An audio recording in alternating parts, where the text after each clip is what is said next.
नमस्कार, राधे राधे दोस्तों। एक बार फिर से आप सभी का स्वागत है आपके अपने चैनल राजलक्ष्मी पर। तो आज के इस वीडियो में हम जानेंगे कि माता पिता के कर्मों का फल संतान को भी भुगतना पड़ता है। सुनीता मृत्यु देवता यमराज की पुत्री थी। माता पिता के लाड़ प्यार में वह उद्दंड हो गई थी। वह देखती थी कि उसके माता पिता पापियों को दंड देते रहते हैं। वह पाप और पुण्य का अंतर नहीं समझती थी, इसलिए खेल खेल में किसी के अच्छे कार्य में बाधा डालती और किसी को अकारण मारने लगती। ऐसे उद्दंडतापूर्ण कार्य करके वह बहुत खुश होती थी। एक दिन सुनीता एक गंधर्व कुमार को, जो अपनी आराधना में योग मुद्रा में बैठा था, अकारण कोड़े से मारने लगी। गंधर्व कुमार पीड़ा से झटपटाता तो वह खुशी से उछल पड़ती। वह उसे खेल समझती। इस प्रकार की अपनी करतूतों से वह अपने पिता को बताती। पिता उसकी इस उद्दंडता को बाल सुलभ खेल समझकर चुप रह जाते। ना तो सुनीता को ऐसा करने से रोकते और ना ही समझाते।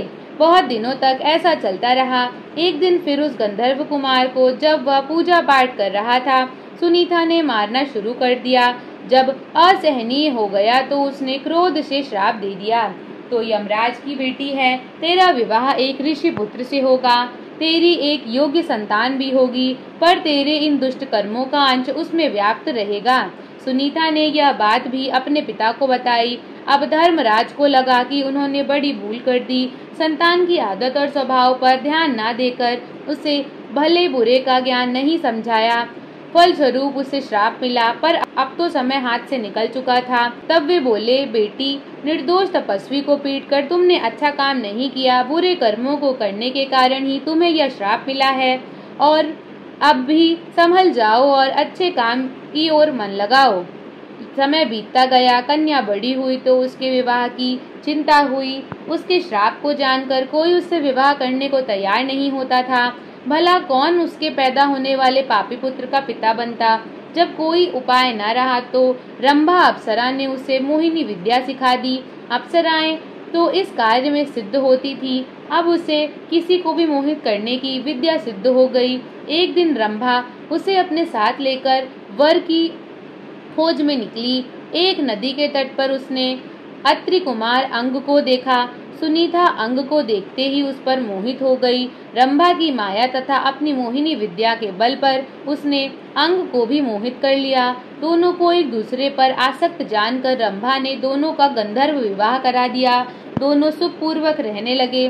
कुछ दिनों बाद उनसे पुत्र हुआ, जिसका नाम वेन रखा गया। वेन अत्रि वंश के अनुरूप ही अपने पिता अंग के समान धार्मिक, सदाचारी तथा रजोचित गुणों से संपन्न था। आचार विचार और व्यवहार में सब उसकी बड़ी प्रशंसा करते थे। अच्छे कुल में उत्पन्न होने से सभी लक्षण उसमें दिखते थे, पर माँ के एक दुर्गुण के कारण, जिसके कारण वह श्रापित हुई थी, धीरे धीरे वेन में भी वे दुर्गुण प्रकट होने लगे। कुछ नास्तिकियों को तथा दुष्टों की संगति में वह नास्तिक भी हो गया। ईश्वर, वेद, पुराण, शास्त्र आदि उसे झूठ लगने लगे। यज्ञ, संध्या आदि को वह पाखंड समझने लगा। वह व्यसक हो चुका था। अपने माता पिता का कहना अब वह नहीं मानता था। राजकाल में उसका हस्तक्षेप इतना बढ़ गया कि पिता अंग असहाय हो गए। राजा तो अंग थे, पर आज्ञा वेन की चलती थी। सुनीता समझ रही थी कि उसके संस्कारों का परिणाम शापग्रस्त इस पुत्र में उतर आ गया है। उसके हठ तथा उद्दंडता पर किसी का वश नहीं था, सब विवश थे। वेन के इन कर्मों से प्रजा दुखी होने लगी। महाराज अंग को अपयश मिलने लगा। जब हर तरह से वेन को समझाकर हार गए तो अपयश से बचने के लिए एक दिन निराश होकर अंग ने चुपके से घर ही त्याग दिया। राजा के बिना अराजकता और बढ़ी। ऋषियों ने अंग पुत्र वेन को राजा बनाया और समझाया, तुम्हारे दुष्कर्मों से दुखी होकर तुम्हारे पिता ने राज त्याग दिया। अब तुम अपना राजकीय उत्तरदायित्व समझो और सत्य कार्य करो, प्रजा को सुख दो। पर वेन राजा बनकर भी प्रमत्त तथा अहंकारी हो गया। बोला, आप लोग मुझे ज्ञान मत दीजिए, मैं स्वयं बड़ा ज्ञानी हूँ। ईश्वर, धर्मशास्त्र आदि सब मेरे आदेश से स्थापित होंगे। मेरी ही आज्ञा धर्म होगा, शास्त्र वचन होगा। आप लोग अब मेरी आज्ञा के अनुसार चलिए और मुझ में ही ईश्वर, धर्म तथा शास्त्र की छाया देखिए। ऐसे विचारों वाले वेन के कार्यों से देश में अराजकता बढ़ी, सारे धार्मिक तथा सत्कार्य बंद हो गए, प्रजा की सुरक्षा नहीं रह गई, दुष्ट लोगों का बोलबाला हो गया, धार्मिक कार्य बंद हो गए, हर चीज का अंत होता है। पाप का घड़ा जब भर गया तो ऋषि मुनियों तथा प्रजाजनों ने विद्रोह कर दिया, वेन को पकड़ लिया और उसे प्रताड़ित कर राजा के पद से हटा दिया।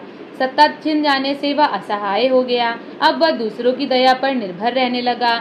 ऋषियों ने प्रजा को परामर्श कर उसके पुत्र पृथु को राजा के पद पर प्रतिष्ठित कर दिया। वेन जंगल में चला गया। निश्चय ही अच्छे कुल परिवार का व्यक्ति भी कुसंगति के कारण अपनी मर्यादा भूलकर कुमार्गी हो जाता है, अपने कुल धर्म को भूलकर सबके दुख का कारण बनता है और अंत में अपनी इसी आचरण के कारण वह स्वयं ही नष्ट हो जाता है।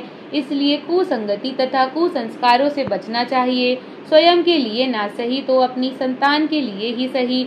मनुष्य खुशी खुशी पाप करता है, पर भोगते समय रोते रोते भी छुटकारा नहीं मिलता। कर्मकर्ता का अनुसरण करता है, जो पाप बांटते समय किसी की नहीं सुनता तो भोगते समय भी कोई उसकी नहीं सुनता।